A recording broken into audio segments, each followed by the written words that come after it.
This is Lisa from Mobile Tech Review, and for a change we have a laptop. We've been doing a lot of cell phones lately. This is the Lenovo Chromebook N20p model. We already looked at the ThinkPad equivalent Chromebook, which is an unusually high-end model, and this guy is more for everyday consumer use. The usual 720p display, Lenovo keyboard, always a good thing there. We're going to look at it now.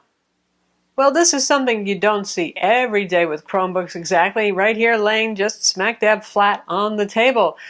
This is the Lenovo N20p Chromebook. There's a sexy name for you, huh?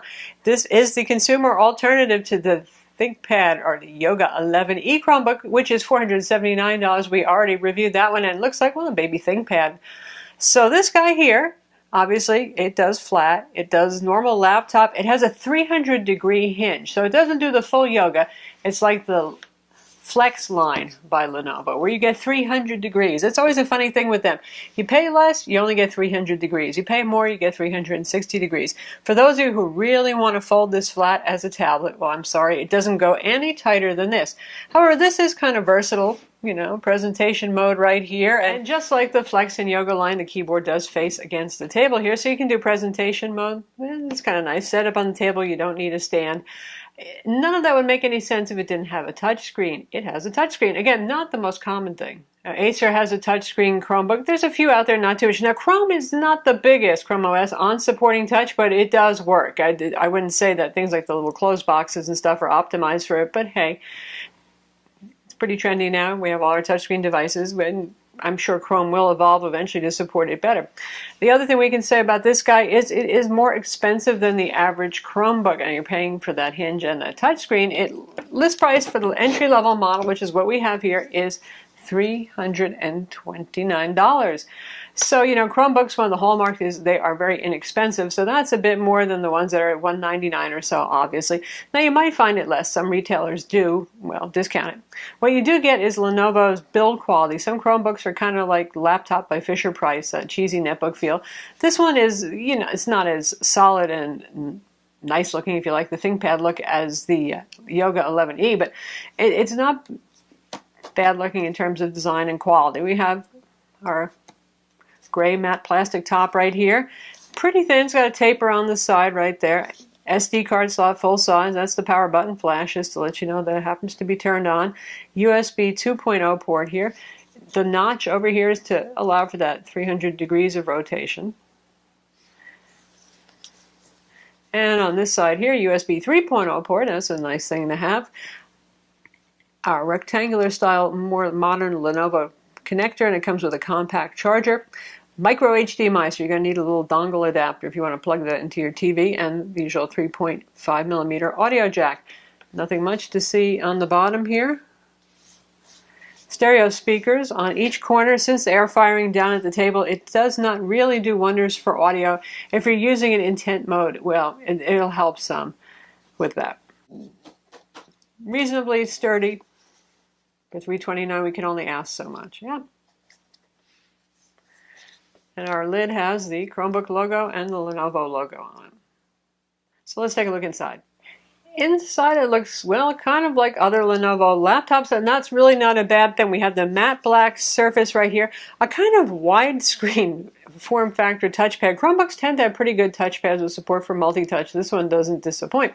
You can see here it's a chiclet, very Lenovo smile-shaped key style keyboard, and I like it a bit better than average. The only thing I'm not so fond of is the key travel is really, really short. Considering this isn't an ultra skinny product, gee, I wish it was a little bit taller, but you can see, I mean, there is movement here. The keys are damp. They're not like rattly, clicky, nasty things. I think most people, once you get used to the short travel, will probably enjoy it. There's little rubber bumpers along the edges so that the screen does not whack against the keyboard deck. Overall, a good job. Sorry, it's a Chromebook. It's not very expensive. You're not going to get a backlit keyboard here, but a good high contrast keys here, so it's reasonably easy to see. The display up above, you probably already noticed as I moved it around, is the usual 1366 by 768 TN panel, not the nice IPS panel we saw on the considerably more expensive Yoga 11e. So, as with most Chromebooks, my complaints are really mediocre contrast. Now, this picture is a high contrast setting, and it helps a bit, but still, not great contrast, and viewing angles are really poor. Now, for you folks who work on Secret Service documents, are paranoid, whatever, that gives you a lot of privacy. There are upsides to that. And you can see it's a very reflective screen because it's a touch screen, so there's also quite a bit of glare. This is maximum brightness right now. This is not the most bright room in the world, and it's adequate. This is also not very bright, but that's typical, again, of Chromebooks. We can't really fault the Lenovo particularly. There is a 720p webcam up top. Now, one of the nice things about this is it has dual band Intel Wi-Fi AC, so you've got the fastest possible there. And Chromebooks always have put a premium on networking because this is an online operating system right here. This is not like Microsoft land where you install Word and it sits on the hard drive and you work. Most everything requires a connection. Sadly, this one does not have 3G. It is a Wi-Fi only product. So since this is a touchscreen, we can do things like tap on the little app launcher right there, switch between the selections of what's on board.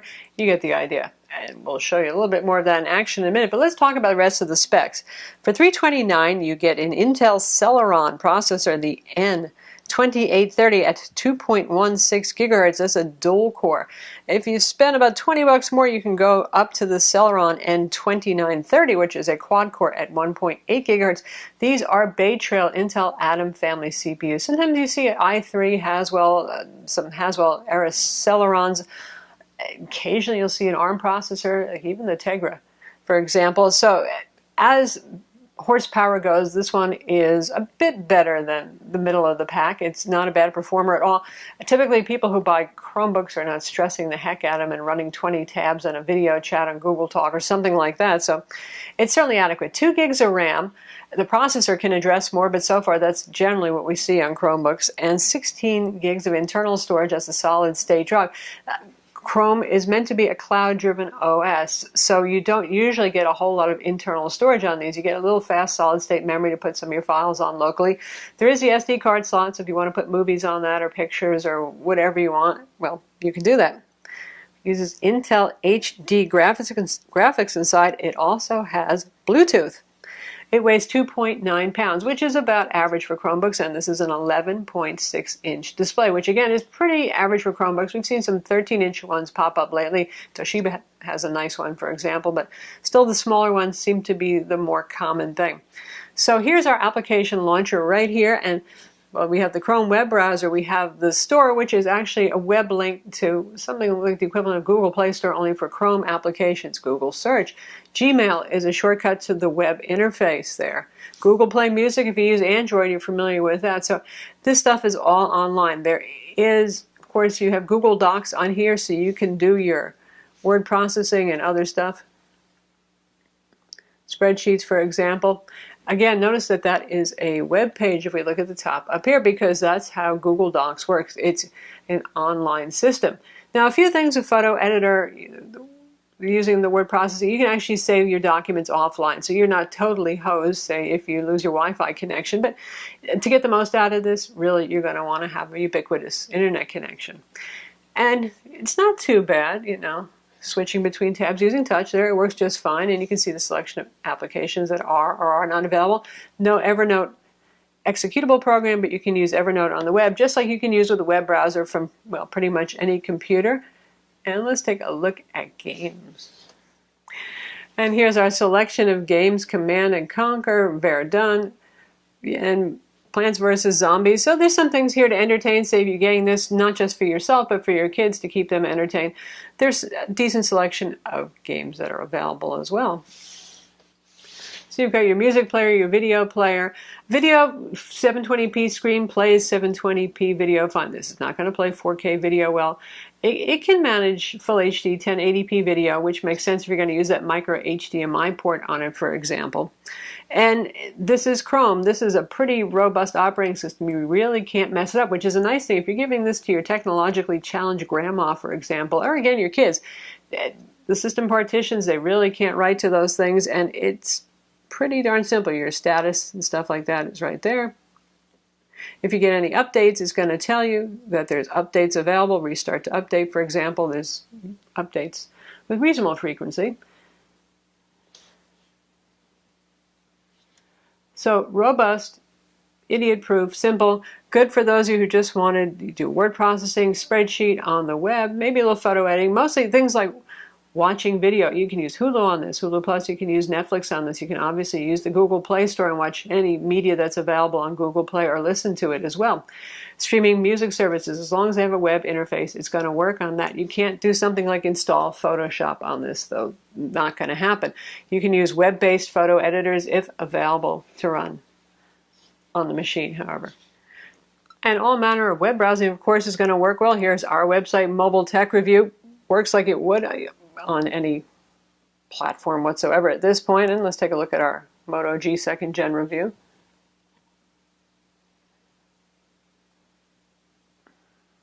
Looks fine, works fine, is very readable. The display is adequate for reading text on web pages. Certainly doesn't have the greatest contrast, all that sort of thing. As long as you're looking at it straight head on, it's absolutely not bad at all. So how about video playback? Well, we can play embedded video right here, but let's take a look at the YouTube application instead, because that's kind of cool. Of course, this being a Google product, they got YouTube. And not surprisingly, it is the web rendition of, well, YouTube. So let's play one of our videos, Xperia Z3 Compact, and you can hear the speakers and see how it looks. X4 RS sensor, 2.5 gigahertz Snapdragon quad-core CPU. So there it is. Looks fine. Nice looking phone. I confess I like zingy colors. This is zingy. You don't have to get it in mint green. We're streaming the 720p version to match the screen. You can hear the speakers, which are at about 65% volume. They sound a little thin, they sound a little tinny, but again, for the price and for an 11.6-inch machine, they're not that bad at all. And you do have the stereo headphone jack, and yeah, Bluetooth too. So there are alternatives for audio quality if the built-in speakers are not your thing. So how about battery life? Chromebooks typically have pretty good battery life. This is a fanless design. That's one of the good things about Intel Atom, and it can be very low power consuming. It can step down to quite low power consumption. Lenovo says about 8 hours on a charge. We've been seeing about 6.5 to 6, and that's what brightness set up to 2/3, because it's not the brightest thing in the world. Obviously with Wi-Fi on, because Chromebook ain't much good without that Wi-Fi. So as Chromebooks go, it's got one of the nicer keyboards on here. I have seen worse displays on a Chromebook, so it's not that bad. The display hinge is obviously going to be the most interesting thing when you yoga it out or flex it out, doing all this. And it feels robust enough to handle it. Obviously the screen orientation handles just fine. It rotates automatically. Would be weird, but you could do this if you want to read a book. But since it doesn't close flat to tablet-like mode, I'm not sure many people are going to be using it in this orientation to read books. And you do have access to Google Play Books, any web reader like Kindle web reading, all that sort of thing too as an option with this. So as always with Chrome, if you're just looking for something that's really great for the web, for watching video, for doing video chat with your family, something very low maintenance, but also low powered and not real expandable into the world of full applications, it does the job. So that's the Lenovo N20p Chromebook. No, it's not Bengate. As I said, this is meant to flex 300 degrees. That makes it kind of unusual among Chromebooks. If that floats your boat along with the touchscreen, well, it's definitely worth a buy. I'm Lisa from Mobile Tech Review. Don't forget to hit that like button.